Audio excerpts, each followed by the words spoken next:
সুপ্রিয় দর্শক, আসসালামু আলাইকুম। কেমন আছেন সবাই? আশা করি সবাই ভালো আছেন। আল্লাহর রহমতে আপনাদের দোয়ায় আমিও খুব ভালো আছি। তাই আমি আজকে আপনাদের নিয়ে আসছি একটা ছোট্ট খামারে, যেখানে খামারটি পরিবেশনা করে থাকেন বা পরিচর্যা করে থাকেন ছোট্ট একটি বাচ্চা। তিনি কীভাবে হাঁস পালন করে থাকেন এবং হাঁস পালন করে তিনি কতটুকু লাভবান হতে পারছেন এবং তার পরিবার কতটুকু লাভবান হতে পারছেন, সেই কথাগুলো শুনবো সেই ছোট্ট বাচ্চার কাছ থেকে। আপনারা দেখুন ছোট্ট বাচ্চা কীভাবে হাঁস লালন পালন করে থাকে এবং তার কাছ থেকে হাঁস বিষয়ে বিভিন্ন তথ্য জেনে নিন। চলুন শুরু করা যাক।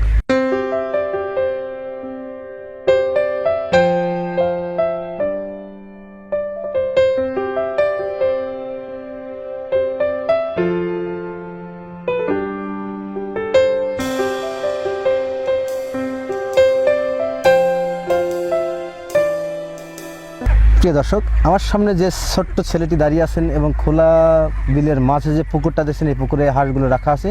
এই হাঁসগুলো তিনি এবং তার বাবা সমন্বয়ে এই খামারটি পরিচালনা করে থাকেন।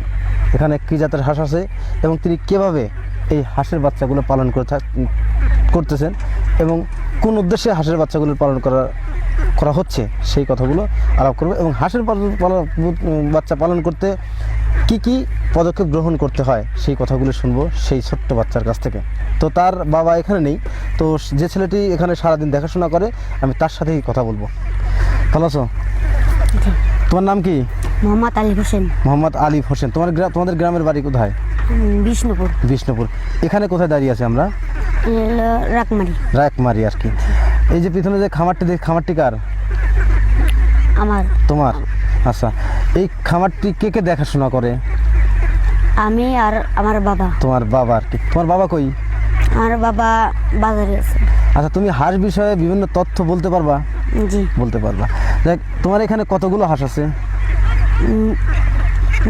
900 হাঁস আছে আর কি। কি জাতের হাঁস আছে? ক্যাম্বেল জাতের হাঁস আছে। আচ্ছা, এই যে বাচ্চাগুলো দেখতেছি, এই বাচ্চাগুলো কয়দিনকার বাচ্চা কিনছিলে তুমি, আনছিলে? একদিনকার বাচ্চা। এই বাচ্চাগুলো কোথা থেকে সংগ্রহ করছিলে? উল্লাপাড়া হাসাই থেকে তুমি বাচ্চা সংগ্রহ করছিলে। বাচ্চা যখন সংগ্রহ করছিলে কতগুলো বাচ্চা সংগ্রহ করছিলে তুমি? 1100। এখানে 900 আর 200 বাচ্চা কই? আর 200 বাচ্চা হলো বাড়ি 100 আছে আর ছোটকালে 100 মারা গেছে আর কি। তো ছোটকালে 100 হাঁসের বাচ্চা মারা গেছে। আচ্ছা, আর বাড়ি আর 100 আছে। আচ্ছা, বাড়ি 100 আছে কেন, এখানে আনো নাই কেন? বাড়ি 100 এর থেকে একটু ছোট। ওহো, এই জন্য। আচ্ছা, একসাথে বাচ্চাগুলো আনা ছিল তো? জি। ওইগুলো ছোট হওয়ার কারণ কি? এদের ভিতরে খাওয়া কম পাইছে এই জন্য আর কি ওইগুলো ছোট আছে। জি। প্রিয় দর্শক, ছোট ভাই খামারি উনি আমাদের বললেন ওনার এখানে 1100 হাঁসের বাচ্চা সংগ্রহ করছিলেন এবং 1100 হাঁসের বাচ্চা যখন সংগ্রহ করছিলেন তখন তার থেকে 100 হাঁসের বাচ্চা মারা গেছেন এবং বাদবাকি আরও 1000 বাচ্চা এখনও টিকে আছেন। তার ভিতরে 900 হাঁসের বাচ্চা এখানে আছে আর 100 হাঁসের বাচ্চা তার বাসায় আছেন। কারণ 100 হাঁসের বাচ্চা রাখার যে কারণটা সেটা হচ্ছে ওই বাচ্চাগুলো এখন এর আকারে একটু ছোট আছে। তার কথাটা শুনলেন কীভাবে তিনি কেন ছোট আছে এবং কী জন্যে তিনি হাঁসের বাচ্চাগুলো খামার থেকে বাসায় রাখছেন। খাবারটা কম পাইছিল যার জন্য হাঁসগুলো বাড়ে নেই, এই জন্য বাসায় রাখছেন। আচ্ছা, হাঁস পালন করার অভিজ্ঞতা কত বছরের তোমার? 3 বছর। তোমার বয়স কত? 12 বছর তোমার বয়স। আর এই হাঁস পালনের অভিজ্ঞতা 3 বছরের। 3 বছর তুমি কি এইভাবে পালন করো? জি। লেখাপড়া কি করো? জি না। কেন লেখাপড়া করো না? লেখাপড়া করতাম, এখন করি না। করো না আর কি। এখানে যে 900 হাঁস আছে, যখন একদিন আনছিলে প্রথম দিন হাঁসকে আইনে কি খাওয়াইছিলে? চিরা ভিজা খাওয়াইছি। চিরা ভিজা কিভাবে খাওয়াইছিলে? চিরা ভিজা পানির ভিতরে ভিজা চিপে ওদেরকে সিটে দিছিলেন। ওইভাবে খাইছিলে। কয়দিন খাওয়াইছিলে এটা? 2 দিন খাওয়াইছিলে। চিরা বা মুড়ি দুটো ভিজে তো 2 দিন খাওয়ায় বা হ্যাচারি মালিকরা বলে থাকে, এভাবে করে থাকে। তারপরে থেকে তুমি কি খাওয়াইছো? ছোট ফিট। কোন সাইজের ফিট? 0 ফিট না তার সাথে বড়? 0 ফিট। একদম ছোট গেলে ওই এক সপ্তাহের মতো খাওয়াইছিলাম। হ্যাঁ, এক সপ্তাহের মতো তুমি ওই 0 সাইজের ফিট খাওয়াইছিলে। তারপরে থেকে কি সাইজের ফিট খাওয়াইছিলে? তারপর থেকে বড় সাইজের।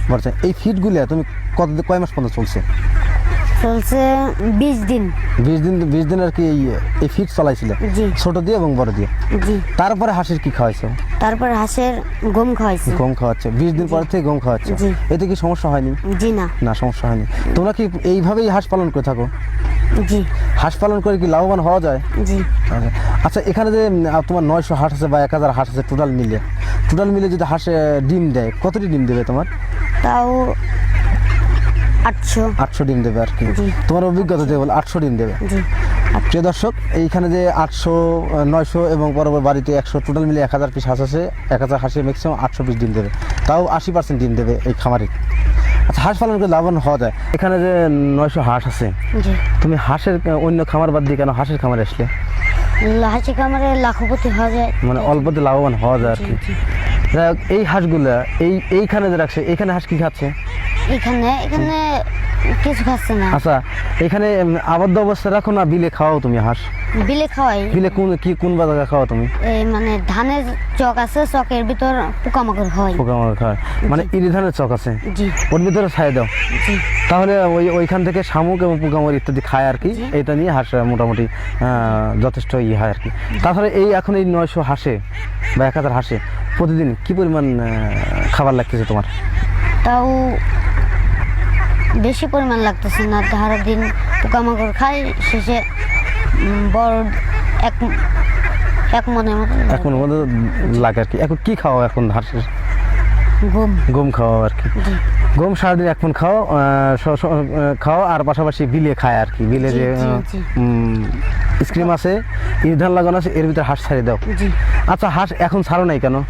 এখন সারি নাইলো ইরেদানের ভিতর বিষ, সার বিষ ইত্যাদি এইগুলো দিছে এখন দিচ্ছে না। জি। এগুলো খেলে হাঁস তো মারা যাবে আর কি। জি জি প্রিয় দর্শক, হাঁস এখন আবদ্ধ অবস্থায় রাখা আছে। পাশাপাশি উনি সারাদিন বিলে রাখার পরে হাঁসকে গম খাওয়ান।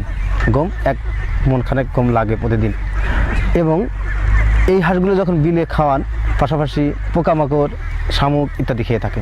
এবং এখন বিলে না দেওয়ার কারণটা হচ্ছে ইরিধানের ক্ষেতে যারা কৃষক তারা বিভিন্ন কীটনাশক ব্যবহার করে থাকেন। এই কীটনাশক যদি হাঁস খায়, সেক্ষেত্রে হাঁস মারা যাওয়ার সম্ভাবনা থাকে। তাই খামারিরা এই আবদ্ধ অবস্থায় রাখছেন।